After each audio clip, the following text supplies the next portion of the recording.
नमस्कार साथियों। आज फिर एक नए वीडियो में आपका स्वागत है। इस वीडियो में हम लोग समझेंगे कि जो सिविल सेवा की तैयारी कर रहे हैं उनके में एक जो हिस्ट्री का टॉपिक होता है, यानी हिस्ट्री का जो सब्जेक्ट होता है, एक काफ़ी इम्पोर्टेंट रखता है। तो इसके बारे में हम समझेंगे। हिस्ट्री मतलब हिस्ट्री का जो शुरुआती मतलब कहाँ से स्टार्ट करें और कितना पढ़ें। क्योंकि देखिए जो अगर देखेंगे यानी आईएएस पीसीएस का अगर पेपर आप दे रहे होंगे तो आपको ये बात पता होगा कि 3 सब्जेक्ट ऐसा है, यानी एक इतिहास, दूसरा भूगोल और एक अर्थशास्त्र और एक चार सब्जेक्ट है और एक भारतीय राज्य व्यवस्था। यानी 4 सब्जेक्ट बहुत ज़्यादा व्यापक हैं, बहुत ज़्यादा डीपली आपको पढ़ना होता है। और उसमें से अगर देखेंगे हमारे हिसाब से का टीचर भी बोलते हैं, आप पढ़ते होंगे तो आपको भी पता होगा, उसमें से सबसे ध्यान देने वाली जो सब्जेक्ट होता है वो होता है इतिहास। हिस्ट्री को बहुत ही व्यापक तरीके से आपको पढ़ना होता है क्योंकि उसमें डाटा दिया होता है। अब डाटा आपको पता होगा तभी आप जाकर के क्वेश्चन का अच्छे से आंसर कर पाएंगे।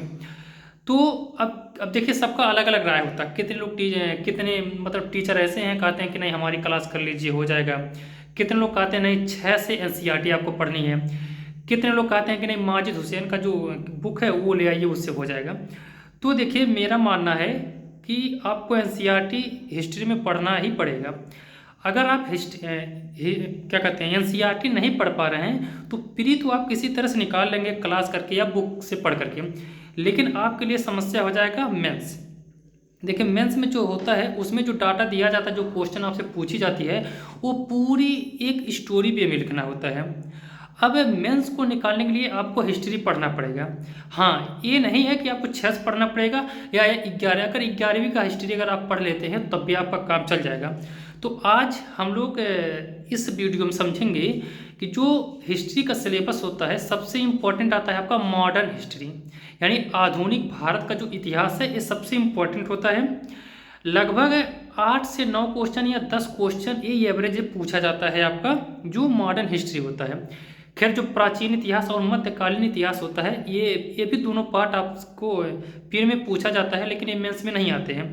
लेकिन जो आधुनिक भारत है ये आपके पीरी में और मेंस में भी आते हैं, और दोनों जो प्राचीन और मध्यकालीन है वो मेंस में नहीं आते हैं। ठीक है, तो यही हम लोग समझेंगे कि जो आधुनिक भारत है एक कौन सा एनसीईआरटी आप पढ़ें सबसे बेहतर होगा।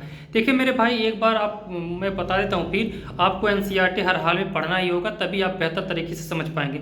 या तो भाई आप शुरू से बहुत ज़्यादा अच्छे लेवल का पढ़े हों तो भाई अलग बात है, लेकिन मेरा क्या मानना है कि जितने टीचर हैं सब टीचर ही कहते हैं कि आपको एनसीईआरटी पढ़ना ही पड़ेगा। हाँ, ये अलग मैटर है कि 6 से पढ़ना पड़ेगा कि मात्र एक ही किताब ले लेंगे 11वीं या 12वीं का हो जाएगा। तो मुझे तो लगता है कि देखिए मैं जो फॉलो करता हूँ वो मैं 11वीं का किताब लिया हूँ, 12वीं का किताब लिया हूँ बिपिन चंद्रा की, वो भी मैं भी दिखाने वाला हूँ। ठीक है, वो मैं अभी आपको चैप्टर दिखाने वाला हूँ कि कितने चैप्टर उसमें से पूछे जाते हैं।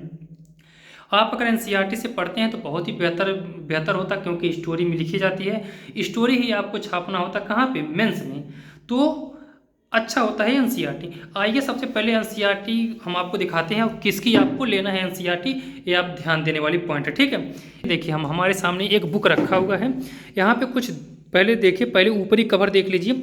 ये देखिए मैं अपने मन से नहीं लिया हूँ, ये टीचर नहीं बताया, बहुत फेमस टीचर जितने यानी कई टीचरों से मैंने संपर्क किया या उनका मतलब वीडियो देखा तो यही सजेशन दिया गया। ठीक है, तो इसका आप कवर देख लीजिए, आपको लेना है। ठीक है, देखिए बहाना मारने से काम नहीं चलेगा मेरे भाई, आपको पढ़ना ही पड़ेगा। ठीक है, मेहनत करेंगे तभी जा करके कंफर्म आपका हो पाएगा। तो ये पूरा कवर होगा, इसमें क्या है देखिए, आधुनिक भारत कक्षा 12 के लिए। ठीक है, एनसीईआरटी है, बाकी पीछे का कवर आप देख लीजिए। ठीक है, यहाँ पे लिखा हुआ है राष्ट्रीय शैक्षिक अनुसंधान एवं प्रशिक्षण परिषद, यानी एनसीईआरटी का ही है। ठीक है, अब एक किसका लेना है देखिए, अंदर का भी देख लीजिए, अंदर किसका लेना है देखिए, यहाँ पे लिखा हुआ है बिपिन चंद्र। देखिए जूम करके मैंने दिखा दिया, बिपिन चंद्र का। ठीक है, बिपिन चंद्र का बहुत ही बेहतर होता है।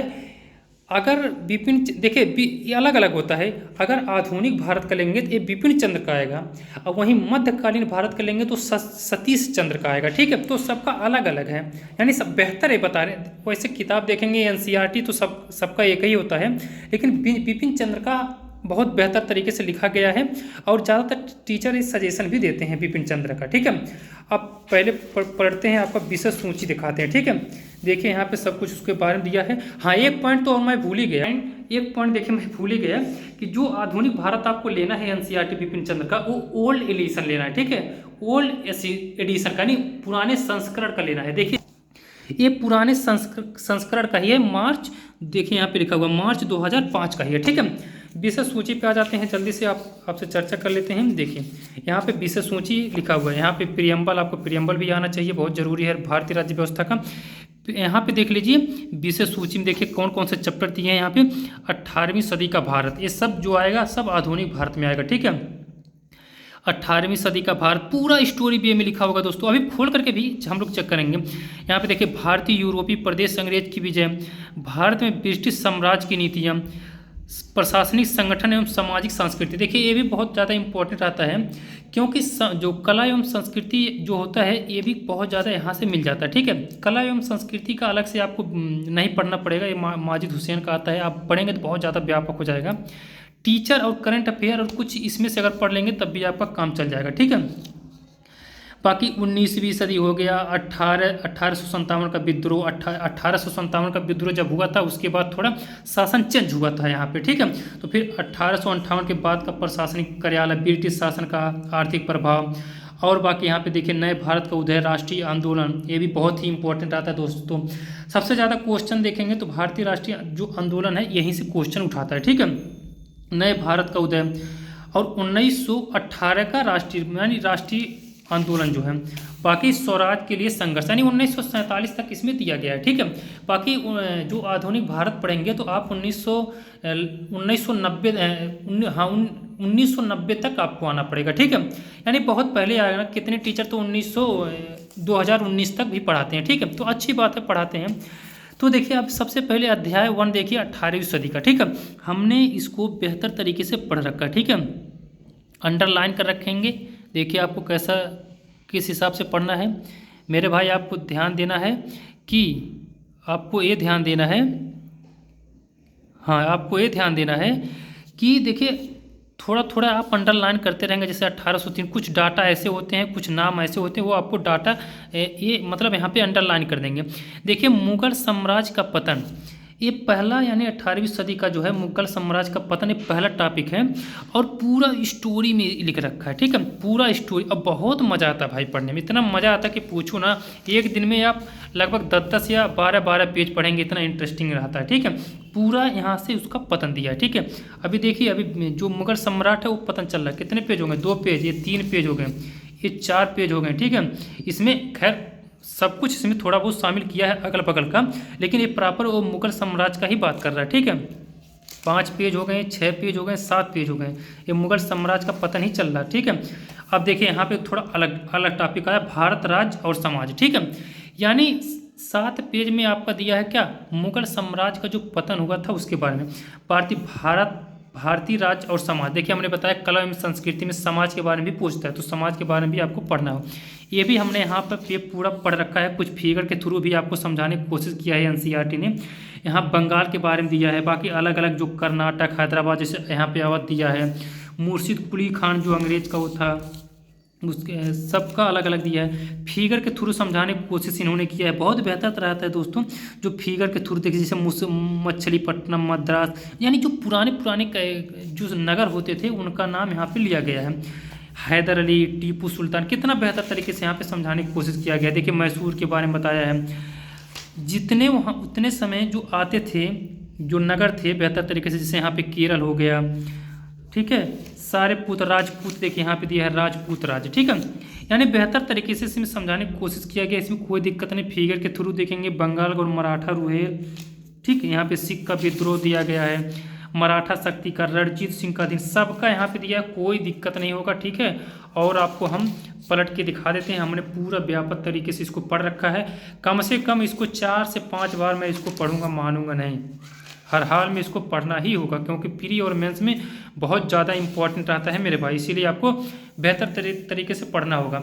ये क्वेश्चन देखिए लास्ट में दिया है क्वेश्चन, 1 मिनट, हाँ क्वेश्चन देखिए लास्ट में दिया हुआ है, इसको भी आपको सॉल्व कर लेना है, ठीक है।